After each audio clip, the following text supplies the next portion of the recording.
dans cette nouvelle vidéo. Donc aujourd'hui je vais vous montrer avec Matreptile comment sexer un Corelophus ciliatus. Donc dans une première partie je vais vous montrer comment sexer les mâles, donc avec Jump qui est juste ici. Et dans une deuxième partie Matreptile va vous montrer comment sexer les femelles, donc il a deux femelles donc il va pouvoir vous montrer. Donc tout d'abord il y a deux techniques pour sexer son Corelophus ciliatus. Soit vous allez le faire en l'observant dans son terrarium, ou soit vous pouvez le faire en le manipulant. Donc si vous le manipulez, il faut utiliser un gel hydroalcoolique pour se désinfecter les mains, pour ne pas lui transmettre de bactéries, pour pas attraper de maladies. Donc on se désinfecte les mains. On peut en mettre aussi sur les bras parce que ils ont tendance à grimper un peu sur les bras un peu partout. Donc on se retrousse les manches, on met du gel hydroalcoolique et on va attraper le petit Jump. Il n'a pas trop envie parce que normalement il dormait. Donc voilà. Alors je vais surtout aussi vous montrer en photo, car j'ai pris quelques photos, donc vous allez les voir apparaître. Donc en fait, tout d'abord pour le manipuler, je vais faire une vidéo sur la manipulation. Pour l'instant j'en ai pas fait, du coup vous pouvez aller voir celle de Matreptile, donc le lien de sa chaîne est dans la description. Donc alors là en fait on peut voir que c'est un mâle car il possède des hémipénis. Donc en fait c'est deux pénis qui lui servent pour la reproduction. Et en fait lors de l'accouplement il ne s'en sert que d'un. Donc là on va pouvoir les observer, ça forme deux grosses boules. Donc alors attendez, je vais essayer de le calmer un peu. Donc là on les voit ici, juste ici. Donc ça forme deux grosses boules. Et aussi il possède le long des cuisses des pores fémoraux. Donc en fait ce sont des écailles le long des cuisses. Donc vous allez aussi les voir apparaître en photo.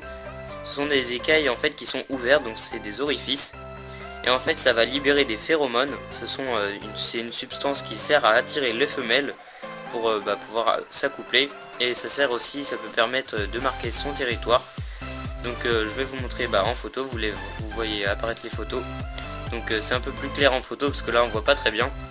Donc pour le sexage, pour savoir si c'est un mâle, il va falloir attendre au moins, je vais dire 6 à 8 mois, voire peut-être plus pour certains individus.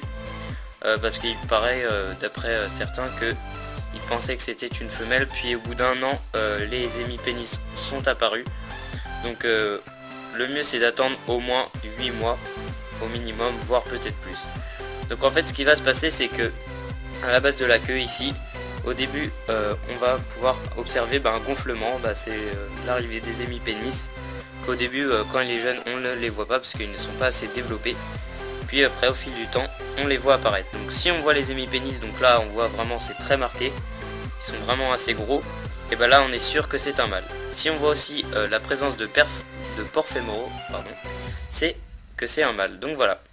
Donc j'espère que ça a été clair, que vous allez comprendre et que vous allez réussir à sexer vos ciliatus, donc votre mâle, si c'est un mâle. Donc maintenant je vais laisser la place à Matreptile qui va vous montrer comment sexer des femelles. Allez, salut!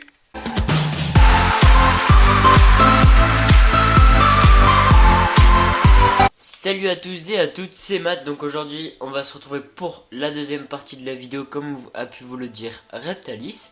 Donc maintenant je vais vous montrer comment sexer une femelle. Donc avant les manipulations, comme l'a dit Reptalis, il faut appliquer du gel hydroalcoolique. J'ai fait une vidéo sur ça, du coup voilà. Hop.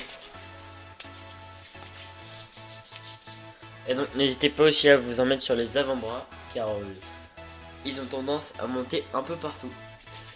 Alors, ils sont tous les deux dans la noix de coco là-bas, donc je vais aller les chercher. Me revoilà avec ma femelle Harlequin. Donc j'ai choisi de prendre celle-là car elle est plus grosse que ma raide. Donc vous allez mieux voir. Donc je tiens à préciser qu'il est midi, donc pour ça qu'elle est toute pâle. Donc en fait pour sexer une femelle c'est très simple. Donc si vous...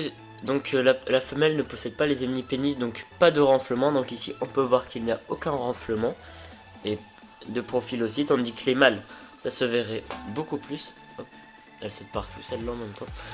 Donc voilà, pas de renflement ici, là non plus.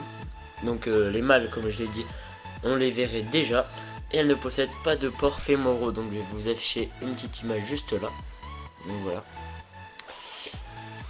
Et je vous conseille pour vos juvéniles, si c'est que du présumé, attendez un petit peu confirmer que ce soit un mâle ou quelque chose, car des fois on a des mauvais tours et il s'avère que c'est un mâle au bout de 8 mois, 1 an. Donc voilà, attendez bien avant d'acheter votre reptile si vous désirez un mâle ou une femelle, ou si vous vous en foutez, vous faites comme vous voulez. Donc j'espère que cette petite vidéo vous aura aidé. Donc je récapitule, les mâles ont des hémipénis avec les pores fémoraux et les femelles n'en ont tout simplement pas. Donc moi je vous remercie d'avoir regardé cette vidéo, n'hésitez pas à aller voir la chaîne de Reptalis, à vous abonner à ma chaîne. Tous les liens sont dans la description pour les pages Facebook, Instagram, etc. Et moi je vous dis à la prochaine pour une prochaine vidéo. Allez, tchuss.